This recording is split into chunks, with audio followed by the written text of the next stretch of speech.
Coucou les filles, je vous retrouve aujourd'hui pour une nouvelle recette. Il s'agit des sfenj.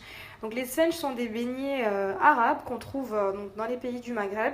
Donc pour ça, il va nous falloir 300 g de semoule fine, 300 g de farine, 350 g d'eau, 10 g de sel, 10 g de sucre, 15 g de levure boulangère fraîche et un demi-sachet de levure chimique. On commence par mettre 350 g d'eau dans notre bol.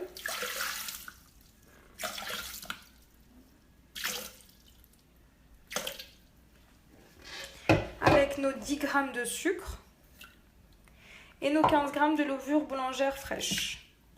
Et on va faire chauffer le tout donc pour préparer notre levain. Donc 2 minutes. 2 minutes 37 degrés.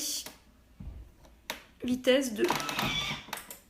Donc une fois que notre eau a chauffé pendant 2 minutes à 37 degrés, on va rajouter donc les 300 g de farine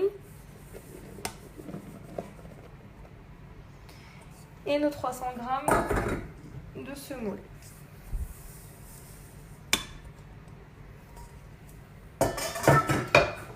Ensuite, d'un côté du bol, les 10 g de sel et ensuite, pour finir, le demi-sachet de levure chimique. On va ensuite mettre notre couvercle. Et on va venir pétrir 2 minutes en fonction pétrissage. Donc voilà, ma pâte à sfenj est prête. Donc vous voyez, elle est très souple et collante. Donc là, je vais la transvaser dans mon bol pouce et je vais la laisser lever à peu près 30 minutes. Voilà, donc là, nos 30 minutes sont passées. Donc je suis venue ici huiler un plateau. Et je vais venir dégazer ma pâte. Donc j'ai mes doigts qui sont imbibés d'huile.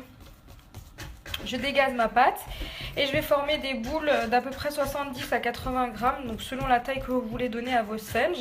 Donc je vais utiliser la fonction balance du Thermomix. Donc je suis venue déposer, tout simplement pour ne pas salir le couvercle, une assiette. Je vais former des boules de 70 à 80 g. Et venir les déposer sur mon... voilà, donc là on a 80 g. Et je vais venir donc bien former une belle boule et venir le déposer sur mon plateau. Voilà, donc là j'ai formé toutes mes boules et donc là il ne nous reste plus qu'à les frire. Donc là j'ai formé mon premier sfenj. Donc je l'ai mis dans une petite poêle avec un peu d'huile. Et là j'ai mis à chauffer une deuxième poêle avec beaucoup d'huile. Donc dès qu'il aura gonflé un petit peu, je vais le transvaser dans la deuxième poêle.